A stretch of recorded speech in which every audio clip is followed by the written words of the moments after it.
Tazy Schaefer from McLarty Associates in Washington. I was interested in your argument that the transformation of India's economy and society were what was going to shape Indian foreign policy. And in general, I would agree with that, but I wonder, India has, in spite of its enormous economic advancement over the past 10, 20 years, remained very cautious about further market opening. Most countries that have experienced really rapid growth have actually opened their economy and continued to do so. I wonder what it will take in India's democratic society to get more constituencies on board for a more open economy, or whether this is going to be either a stumbling block or an area where India lucks out and nobody's done it yet.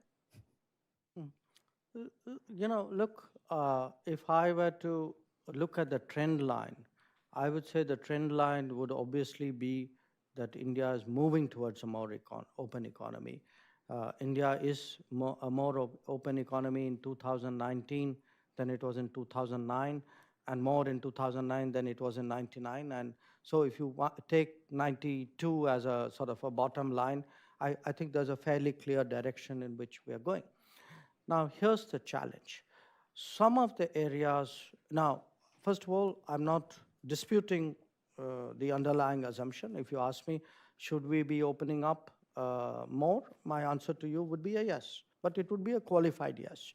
Because when you open up an economy, you've got to be a little careful exactly which sectors you are and what the consequences of that would be.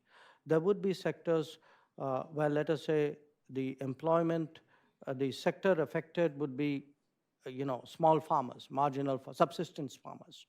And you are dealing with countries, US or Europe, where there's heavy subsidy of agricultural production, which is commercialized, industrialized in many ways.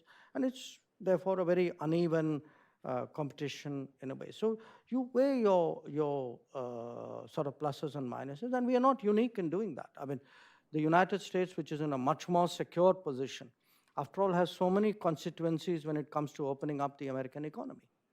And look, ask the Japanese, what are the constituencies they have? We won't even talk about, say, a country like China. So the fact that there are constituencies which would caution against opening is a universal situation. So I think that needs to be recognized, but at the same time, I would say, at the moment, the strongest prospect of further opening up appears to lie in the RCEP negotiations. RCEP is a free trade agreement which we are doing with the ASEAN, Japan, China, Korea, Australia, New Zealand.